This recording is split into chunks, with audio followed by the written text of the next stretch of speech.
Hello, Yu-Gi-Oh! Dynasty. Hello, Yu-Gi-Oh! Community. It's your boy Cheesemo back with another Yugioh Master Duel clip. So this clip here is obviously you read the title. It is how do you get any deck to Diamond 1. Now,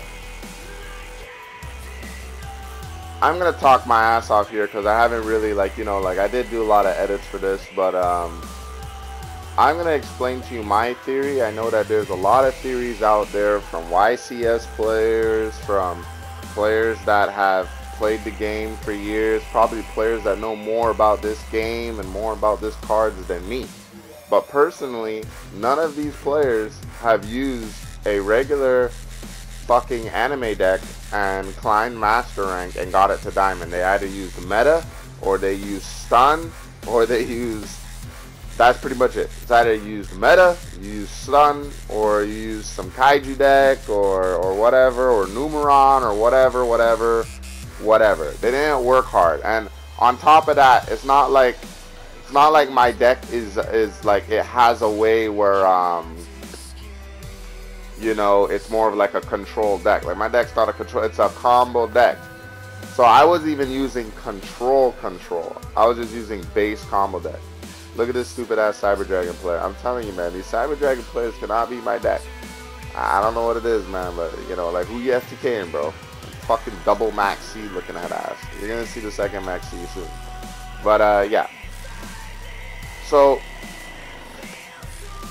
listen, guys. There's not one video out there that you can search and be like, okay, how do I get to Diamond 1? And they're gonna like tell you, because all these guys will just give you a deck and say that if you use this deck, you can get to Diamond 1. But I know that we're all human beings, and I know that we all want to achieve that greatness ourselves.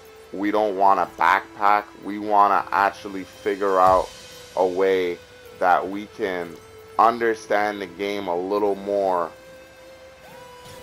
to give us an opportunity to shine.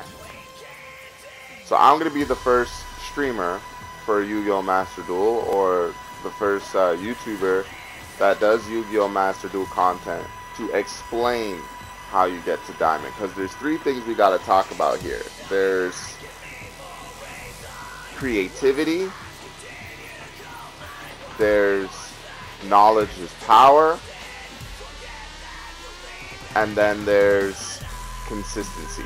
These are the three things that we are going to break down and we are going to discuss, and I'm going to let you guys understand. Oh, there's four things. And adaptability. Fuck, no, not consistency, adaptability. Okay, so let's talk about first. What is adaptability? In my streams, you guys see when you read the description, okay, I say like, alright, you know, I'm going to be streaming, I'm going to be rank climbing, you know, if I start to lose or something, I'm going to readjust my deck, edit my deck, stuff like that, right? Adapting is in a way where you see you're losing, you look at your deck, you put a stop to it, you switch things up, you add a different card, and you do a different layout, and then you run the consistency draws a little more, and then you find out, okay, this is what's stopping me, this is what I want to do to counter it, and you stay in that rank. So I don't know if you guys saw my 7-hour stream, but I was in Diamond 1 for 6 hours with my Horus Utopia deck 2.1 going second, and I did not D-rank. If you lose 3 times in a row, you D-rank. And I was in there for 6 hours with, you know, technically an anime deck, a deck that's not even on tier list.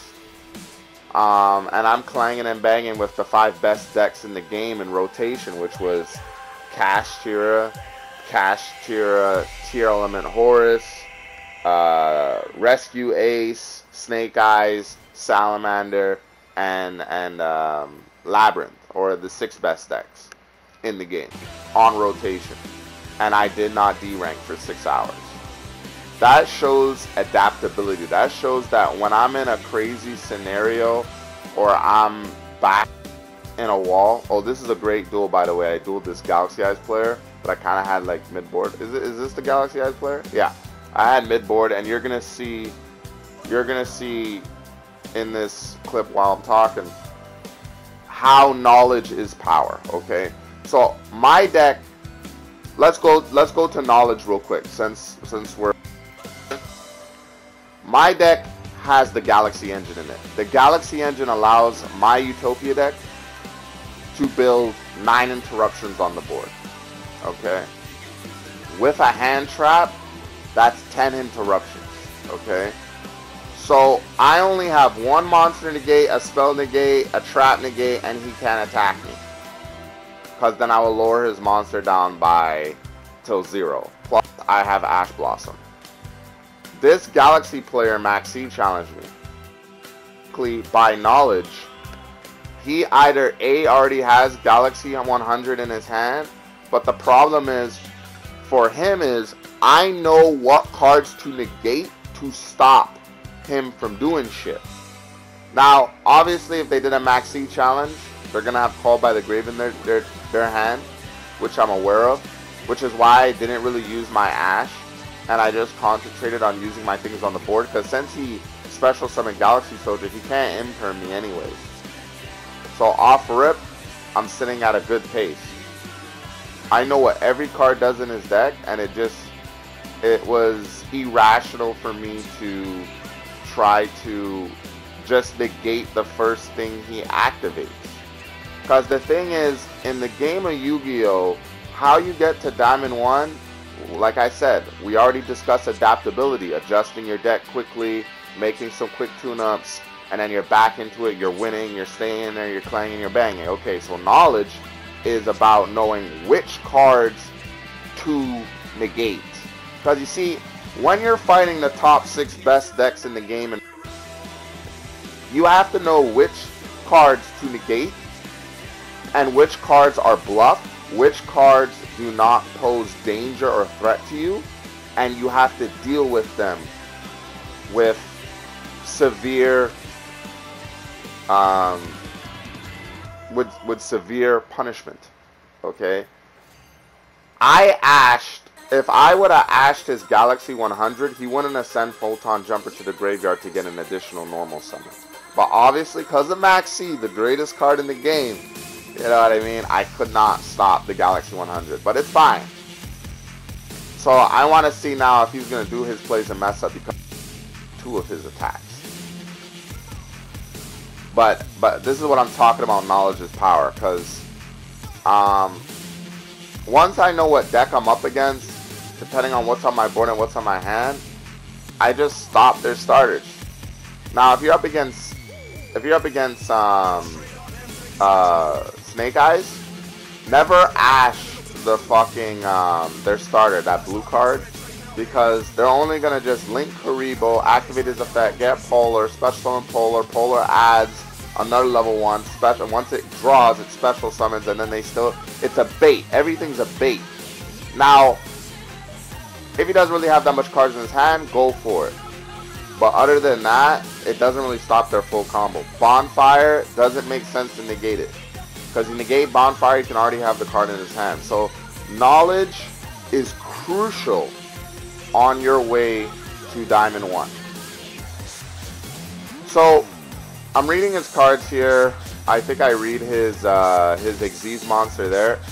He does not have Galaxy Eyes Photon Dragon as material, which means that Xyz monster does not have its unaffected ability. Right here, I thought he was going to steal my card and go in the thing, but if he did, he can only attack with the card that he stole. That's why he didn't go. That's why he didn't steal my card. I think this is my rank up game to Plat 3, I'm pretty sure, or I'm already in Plat 3, and this is just like a cool duel. I was going to post this separately, but it's only like 2 duels, so it's whatever. Let's continue. So I talked about adaptability. I talked about knowledge is power. And what's the other one I'm missing? 1 rank climbing. Adaptability, knowledge is power.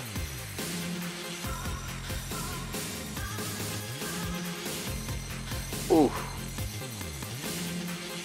Shit, I can't remember.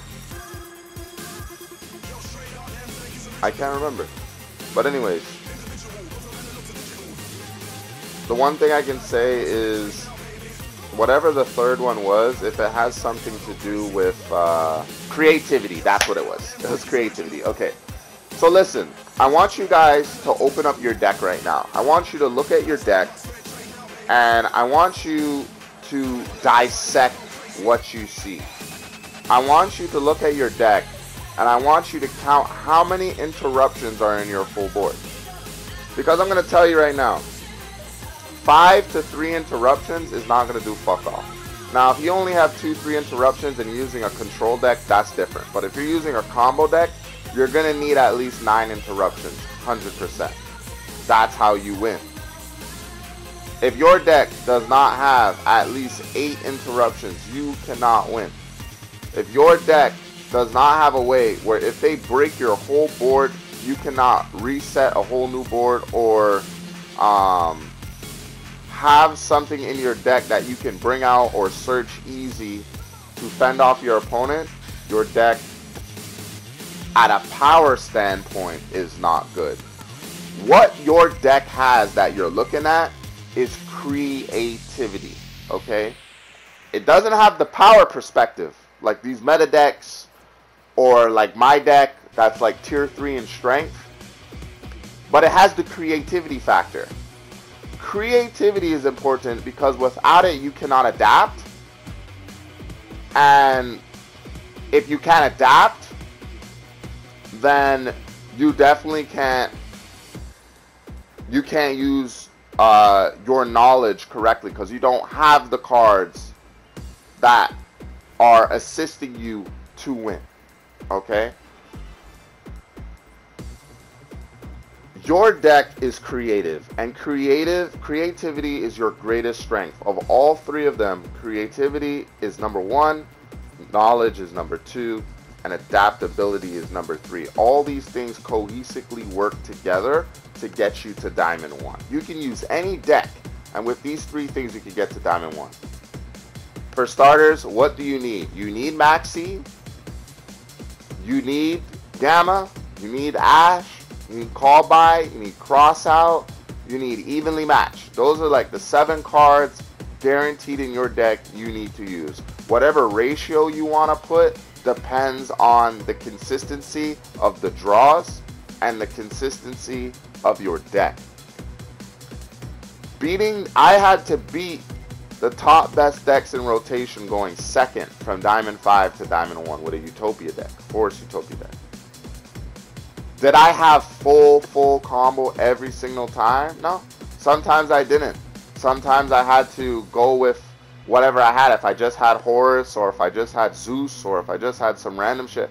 Because they have so much hand traps, it's kind of hard to really go first when you're that high in rank. So going second, you're going to have to set up something that's going to break their board. But listen, regardless of whatever deck you're using, when you don't panic and you read every card he's activating and you dissect what's everything in his graveyard, okay, what card in his graveyard can re-come back? You know, like, should I negate this special summon if the card is just going to special summon itself back from the graveyard? Should I Call By the Grave, you know, that Link 3 fire monster that comes back and pops a card? You have to dissect the board. Platinum rank is easy. Platinum rank for me is like slicing through butter. It's honestly a joke now. After I've gotten all the way to Diamond 1, and then I D-ranked to Diamond 2 and got to Diamond 1 again in like 5 minutes, I realized what true power is, what true strength is, what true being the greatest at this game that you could possibly imagine. You guys are so concentrating to get to Platinum, and that's great, but getting to Platinum is not hard. If you have the 3 fundamentals on top of your deck being super consistent, whether going first or whether going second, because that's another key factor. Your deck gotta be able to win going first and going second. And if you can do that, you're guaranteed gonna get to platinum, because you don't like, when you're going for platinum rank, as long as you win your 3 duels, you're good. They like put you back and say, oh, you got to win four times now. You got to win 5 times now. No, you lose, you win 3 times. You keep losing 10 times, you lose. You got to win just 2 more times. You lose. The reason they set this up is because gold is considered the casual rank now. Okay, gold is the new silver rank. Platinum is the new gold rank. Diamond is the new platinum rank. And Masters is the new diamond. You get what I'm saying? Every time they add a new rank, it shifts. So another thing you guys got to do is, it's good that you guys are watching videos where you see how a meta deck operates, because you got to understand how to stop the meta deck. You know what I mean? You got to understand, you don't have to play the deck to understand how to stop the deck. You know, cash tier focuses on banishing and shit. You know, it's not really an amazing deck. Some people do cash tier stun. Some people are doing sprite stun. The hardest deck right now in the game, in my opinion, is Neteria fucking Horse, because I can't beat it going first. And, well, no, I can beat it going first. I just can't beat it going second. Doesn't matter what hand traps I have. They have the out. And if it's not just their basic negate cards, even though I know it's a negate, they have a negate destroy, not just a negate. On top of that, they had Calamity, and Calamity's getting banned, but they had Calamity. So they just stall you until they can set up Calamity. Their fucking continuous spell negate, continuous trap negate, and you're fucking dead. You can't activate anything, you can't do anything, and you die. But, so I'm using right here, I think I'm using my Jinzo deck, and the first card he activated, it doesn't matter if it's a Harpy, Feather Duster, or a Rengeki, the first card he activates, it's going to get permanently negated. So this is what I put in my Jinzo deck. The deck really isn't that good, because it's like Plat 4 in strength. Because like I was using the deck, I was in Plat 4 for like an hour and a half. And I'm like, why am I in Plat 4 for an hour and a half? I should have already been damn near Plat 2 by now. I went back to my Horse Utopia deck, and just like in literally 10 minutes, 5 minutes, I was in Plat 3 like it was nothing. Now, another thing. Every deck should be running the Horus engine in it. You need the Horus engine besides the negate cards that I listed, like Gamma, Ash, Maxi, Call by the Grave, Evenly Match. I would say putting Soul Drain in your deck negates all their Graveyard and Banish extensions. No, both you and the other player cannot activate Graveyard or Banish effects. And yeah, that's pretty much it. You gotta understand how everybody is playing when. In my Jinzo deck, I tried to put Iron Dragon, but Iron Dragon only works best with Bastiles because I can search it. It's an easy search instead of just drawing it to my hand or waiting till I get Small World to get it to my hand. You know what I mean? Iron Dragon I would use to lock out their extra monster zone, and then they can't link summon, because when you link summon, you go into the extra monster zone. Another thing your deck has to do besides recovery rate, and besides, like, if they break your board, you can recreate it, is stalling. Your deck has to be able to stall. It has to be able to survive a turn. You see, your deck isn't that good in strength if they're just, you know, you can't win going second, because the game is not going to allow you to go first every single time. And the higher you go in rank, so once you get to Plat 2 and up, going first, you're getting Max Seed, brother. You're getting Max Seed, like, boy, that's the only card they have in their hand. So you gotta think, do I pass? Or do I play a little bit, set up something, and then pass? Or do I do the full Max Seed challenge and get nibbed? Until they take out that card out of the game, a lot of you casual players and a lot of you players that have a lot of creative decks will 100% get to diamond rank every single fucking time. But it's because of the Maxi that is, people are bitching about the meta. I'm bitching about Max C, because if these kids didn't have Max C, not only would I have full combo every single time, but I wouldn't be afraid going first.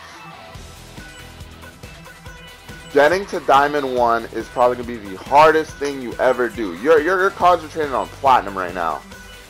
But you haven't even got to Platinum 1 yet, and you haven't even gotten to Diamond 5 yet. And I'm talking without a meta deck, without the top best decks in the game.